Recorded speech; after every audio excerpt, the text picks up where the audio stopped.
So this film has Garrett Hudlin, Usher Raymond, and Forrest Whitaker, three great actors. And yes, I am talking about Usher too. He can act, so it should be pretty good, right? Well, let's talk about it. My name is Brandon Keith Avery, and this is just my opinion. Hey, what's going on, everyone? Thank you so much for tuning in to my opinion/review for Burden. I really do appreciate it. And if this is your first time finding me and you want more movie reviews, trailer reactions, me responding to entertainment news, or just anything that I think is cool, please right now click on that subscribe button and also give me that thumbs up, especially if you like this video, because it really helps me out. Burden is a film right now based on a true story that is gracing our theaters right now in a limited release around the country. Then next week on March 6th is going to have a wider release. I'm not entirely sure how many theaters it's going to take up. And it's kind of funny with me saying that, seeing that it's 2020 and this film actually had its original debut 2 years ago in 2018 at the 2018 Sundance Film Festival. Why did it take so long to get a wider release? I'm not entirely sure. I tried to look it up. I'm guessing maybe because a studio was not able to acquire it. I'm not entirely sure, but this one is being put out by 101 Studios, and I've never heard of that studio before, so I'm going to keep an eye out for them. Now, this film is being written and directed by Mr. Andrew Heckler, and if you've heard of him before, I'm very impressed because this is actually his directorial debut. He's never done anything before as far as writing and directing, but he has had a few acting roles. I believe he had about 28 credits. And so he is new to everybody. Now, this kind of snuck up on me, this film right here. I remember seeing the trailer a number of weeks ago and I completely forgot about it. And I saw this a number of days ago, and the only reason I remembered is because I was just checking my email and I was like, oh yes, that's that movie with Usher and Forrest Whitaker. You know, I'm going to check this out. I'm a big fan of them. And like I said, Usher can act. I don't know if you've seen that movie In the Mix that came out sometime in the 2000s, but it was pretty good. And I like Usher's performance and, you know, any other movies that he's been in. I mean, we know the brother can sing and, you know, he can act too. So I wasn't being facetious, you know, in my intro. But like I said, guys, I can't say that this is, you know, something that I was looking forward to, because that would be a lie.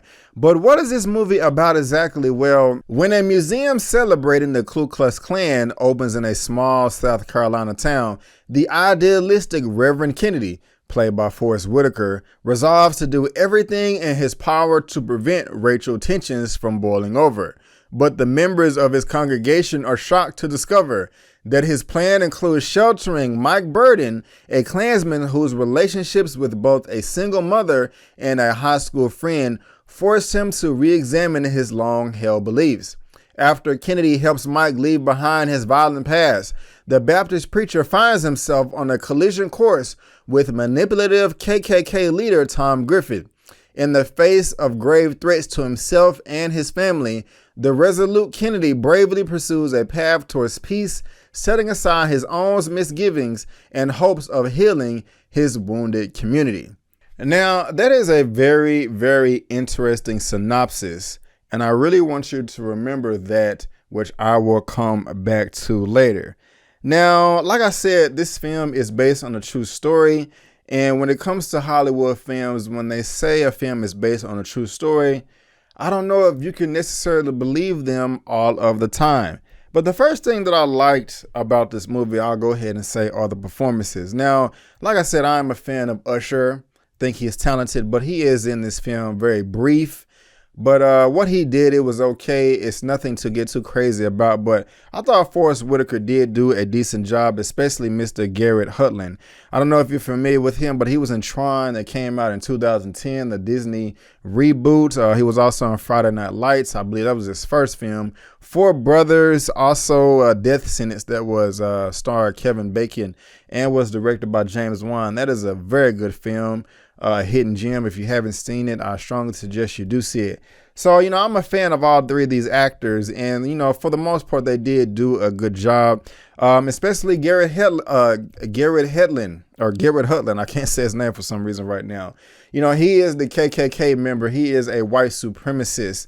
And, he fit that role pretty well, in my opinion. Also, something I loved about this film is it really did showcase and project how illogical the white supremacist mindset is. Now, this film is rated R. It is about racism, KKK, white supremacy, and all of those horrible things.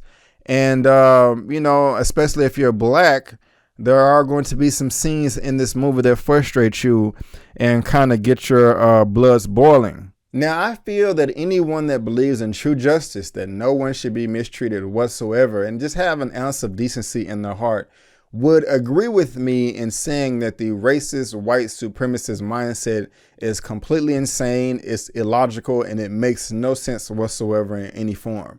That is something that this film was able to depict, and I really do appreciate that. Also, I like the way that black Christians or believers in God were projected in this film as well. They just did not sit by the sideline and pray to God and do nothing else. Now, there's nothing wrong with prayer, but if you do believe in prayer, you have a faith in God. And if you have a faith in God, correct me if I'm wrong, I believe the good book says faith without works is dead. The people that have faith in this movie, they are doing some work. And like I said, not just sitting on the sideline. So I do appreciate that, especially early on in the film. But when it comes to the likes of this film, I think it stops there, and everything that comes next is pretty frustrating. Now, I did read you a long synopsis, and that is somewhat what the film is about. But to be honest with you, that synopsis that I read and the trailers, if you have time to check them out, are quite misleading. Because while those themes are in the film, it doesn't focus on them too much. And this is really just one of those make white people or certain white people or racist white people feel good, and that racism is in the past and it's something that we really don't have to worry about anymore. Instead of sympathizing with the black people in this movie that are being terrorized, and not too much, and I'll get to that in a second, I feel the film was trying to make you sympathize with Mike Burton. Now, I know that he is the titular character played by Garrett Hudlin, but at the same time, he is a white supremacist racist. And there is no ounce in me that will feel sorry for him at all, whether he asks for forgiveness or not. Now, I do believe in forgiveness, and I know I'm getting real subjective right here, but I do not believe in forgiving someone for something if they repeat the behavior over and over again, or they're not, truly sorry. And the things that have been that these white supremacists have done. I mean, they keep doing it over and over and over again. So one movie is not just going to make me just say, oh my goodness gracious, all we have to do is just be nice to these people and invite them into our homes and open up our hearts, and they'll just change their ways. Everything will be great. That's just not realistic. And that's something that this movie tried to portray. And that is something that I really don't appreciate. Now, let me just dip over to the objective side real quick while I'm talking about this film. I said that this is Andrew Heckler's directorial debut, and you can tell. The pacing was all over the place. This movie was 1 hour and 57 minutes, and it felt like it was 3 hours. I was ready to go.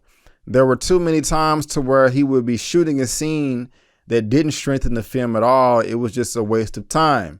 Usually if you're going from scene to scene, there should be some shots that transition you from scene to scene. But there were just a number of shots to where I was sitting there watching the film asking myself, okay, what was the point of this scene? What was the point of that shot? What was the point of that line of dialogue? It was just extra fluff that could have been shaved away to have a more cohesive story. There were just also inconsistencies with the motivation from the characters as well. Early on in the film, they're showing Forrest Whitaker standing up with this congregation saying, hey guys, we can't just stand on the sideline. We have to fight. I'm fighting for true justice. We have to do something. But in the latter half of the film, he's just very passive and loving and forgiving. And it just doesn't make any sense. I'm like, what happened to you, Forrest? Why are you trying to turn over a new leaf now? Why are you, you're opening up your arms and your heart to this racist white supremacist. And you have no reason to, just because you saw them outside in the parking lot. I mean, that makes no sense. There's plenty of black people out on the streets. Why are you not lending a helping hand to them, but you're lending a helping hand to this guy right here that has shown you, no love or compassion at all? It just really doesn't add up to me. And there were just really horrific things that happened to black people in this movie. And the story doesn't follow through with a resolution. You have one black teenager that's walking home from work on the sidewalk, minding her own damn business. And you have some white supremacists driving up to her in a pickup truck.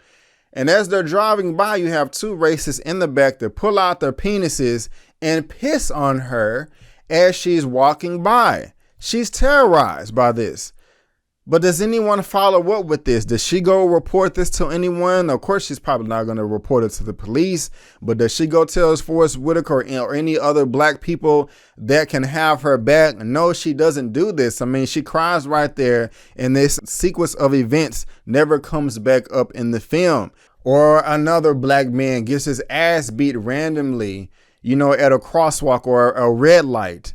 And it's reported to his friend at the house, like, hey, man, you got to come down to the hospital. So-and-so just got beat. And Forrest Whitaker is in the room and hears that phone call. Hey, daddy. Hey, Forrest, I got to go to the hospital. So-and-so happened to this dude. We got to go check him out. But there's no follow-up later on by Forrest Whitaker's character. It's just like they forgot about it, and it's never brought up again. And I just don't understand that. And that's just another inconsistency that I mean.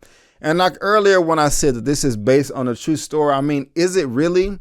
If racists are putting up Confederate flags and opening up a KKK museum and they're going around terrorizing black people, pissing on them, beating them up at red lights, throwing beer cans at them while they're walking down the streets for no reason, or you're going to have your 4 or 5-year-old son riding around on a bike in a neighborhood by his damn self?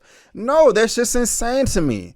I mean, why was that even put to the film? I'm just like, I just don't get it. I mean, there's no way in hell that I would let my child out my sight if this type of thing is what's going on. And early on in the film, they try to make it seem like this is a tight community. Everybody knows everybody's, first and last name. And, it's just that not big of a community.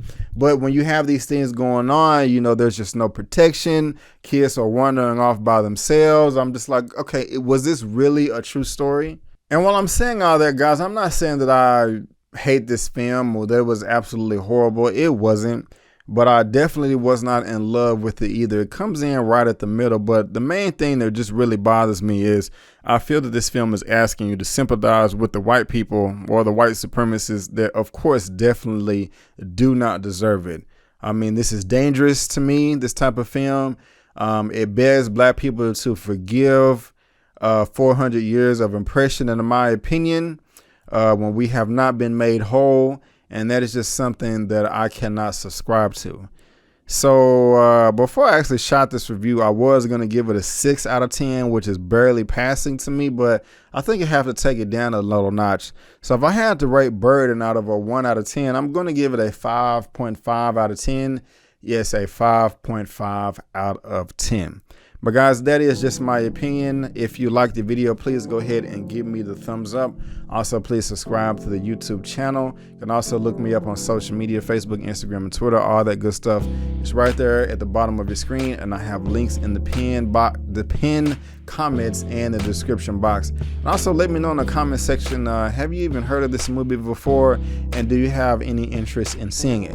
But guys, again, I just want to thank you so much for tuning in to my opinion/review for Burden. And before you go, don't forget to always chase your dreams, because I'm chasing mine. My name is Brandon Keith Avery, and that's just my opinion.